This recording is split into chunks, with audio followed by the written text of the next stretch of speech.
Whatever you make of these stories, this story, all of these stories about Advent and Christmas and waiting and about hope and joy and peace and love, whatever you make about this story, I encourage you to look deeply within, to wonder, what does the character of this story and the characters of these story tell us about who God is, about how God works and is working in the world, about who we are, who you are, and most importantly, about who we are called to be.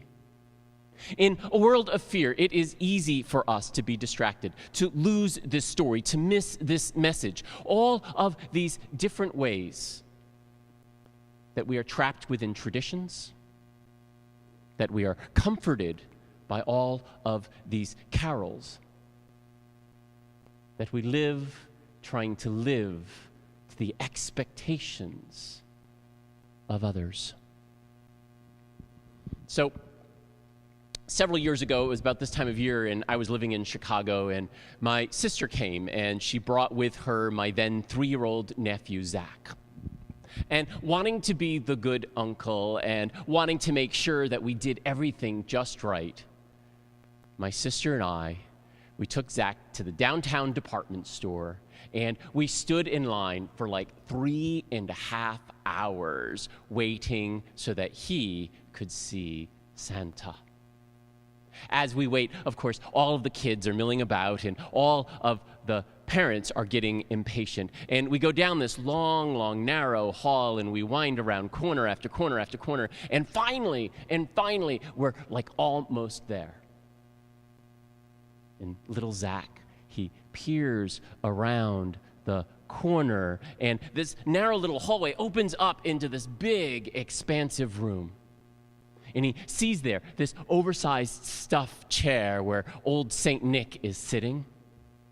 But before you can approach, you first must pass through these 2 gatekeepers. They're jolly old elves. One is dressed in red and the other in green. And each one greets the young little visitors. "Let's see," they say, "who we have here," as they open up their big books. On the outside of one, it says, "Nice." And on the other, "More naughty than nice." "Which list are you on?" they say. Poor little Zach, I have no idea what was going on in his heart or in his mind, but he turns around, he looks with these big, massive, wide eyes at my sister and at me. He turns around, and his little feet run as far in the other direction as he possibly can manage, and he screams at the top of his lungs, "Why are you doing this to me?" Isn't that the question we should all be asking?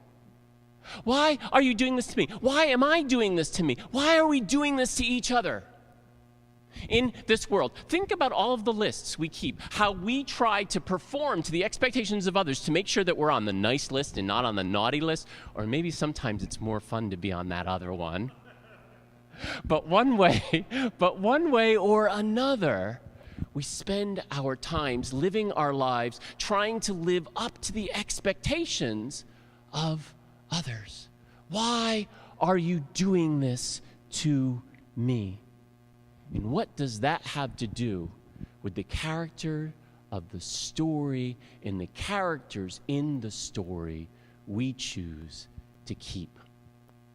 Philosopher Voltaire, a long, long time ago, he said it this way. He said, in the beginning, God created humanity in God's own image. The challenge is that ever since, we've been trying to return the favor. It is why we've created all of these different lists to try to contain and try to control ourselves, our destiny, and the destiny of others. But for me, it is why God, over and over again, God through individuals and messengers and angels and prophets and young little unmarried pregnant girls, why God comes to us in these characters, not in the high and mighty or in the holy and the powerful, but in the messiness of everyday life. It is why the prophet Isaiah, he says, soon, very soon, God is going to do like the most amazing thing. God is going to upset all of those lists we keep, all of the in and out, the good and bad. God is going to overturn everything that we use in order to try to contain and control the power of God's love. It's why later on in the same book, the book of Isaiah, the prophet speaks.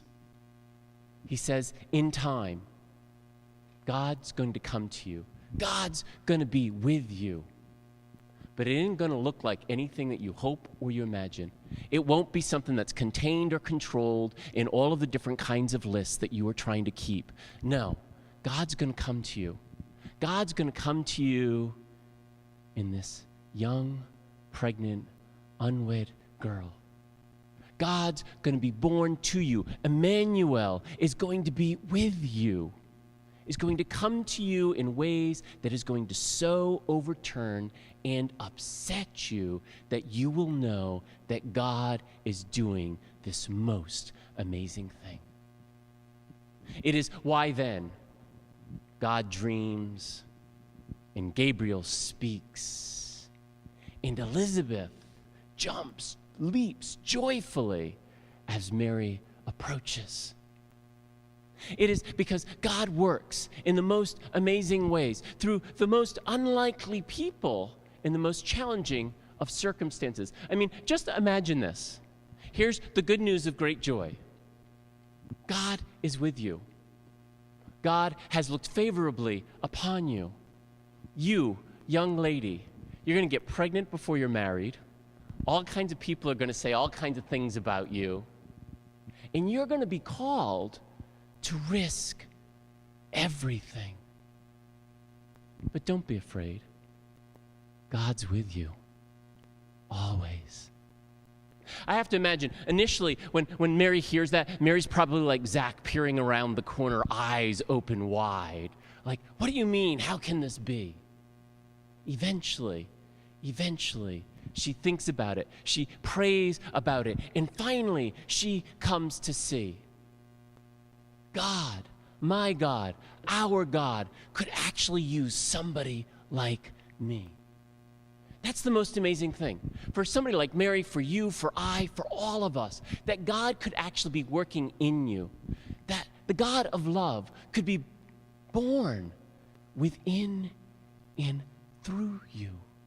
That is the most amazing thing. Mary Lou McPherson, who is the executive director of the Women's Institute for Human Rights, based up in Toronto, Canada, she says,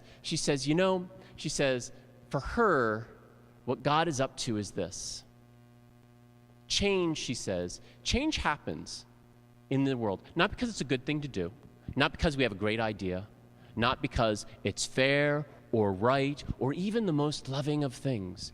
Change happens because individuals choose to participate in the process. And for me, that's what is the power of this story. Somebody like Mary or Elizabeth actually choose to fully engage in the process of unlearning fear and learning hope, the process of letting go of all of those lists and all of the times that we tried to perform to the expectations of others to end on whichever one of those two lists we're hoping to end up on. In learning to let come God's wonder and hope-filled imagination.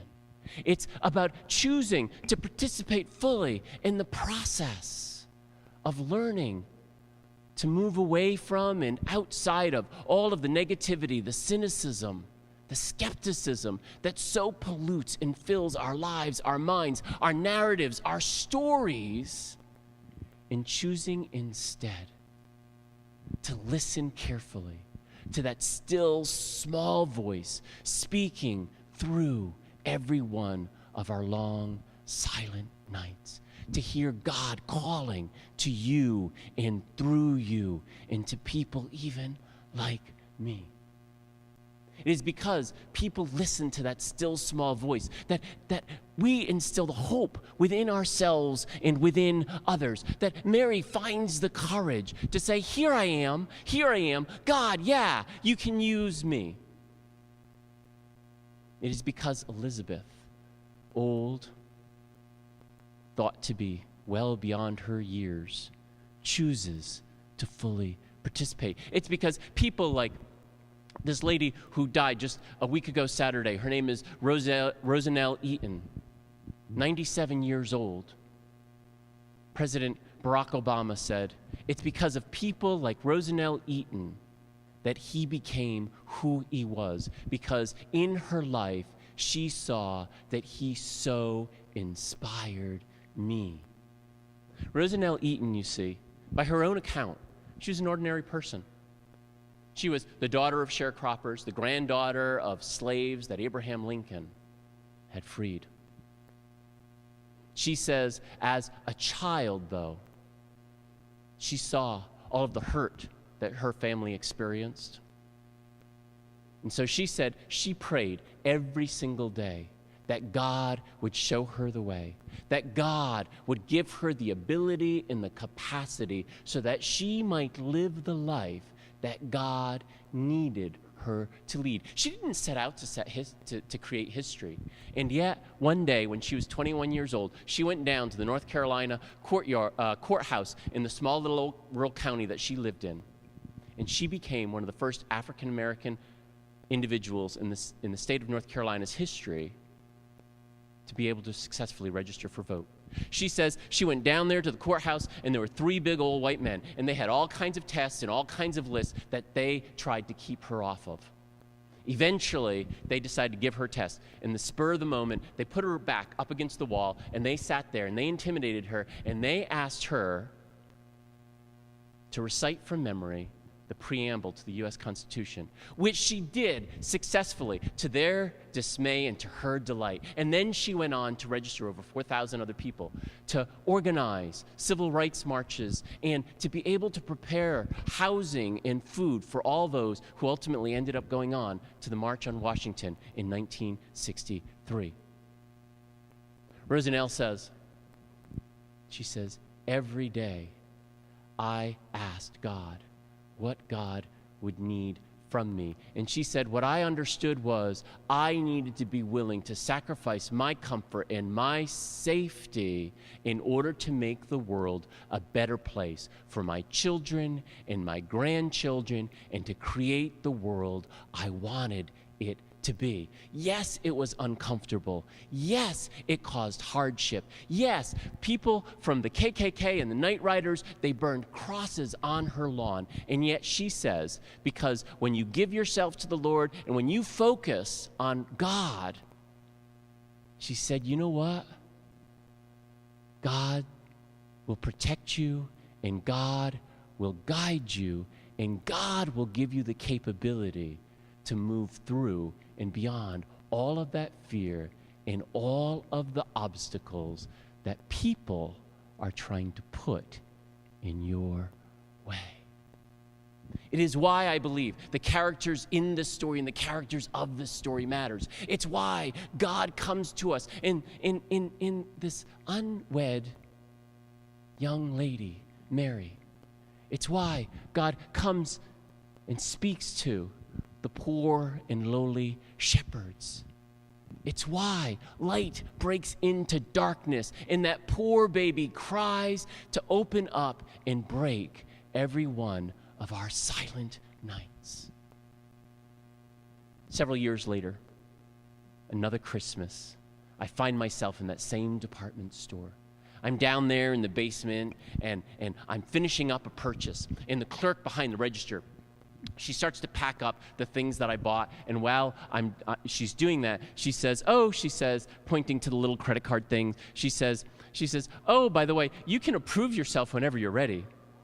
And I stopped for a moment because those words at that moment just hit me just the right way. I said, no, really?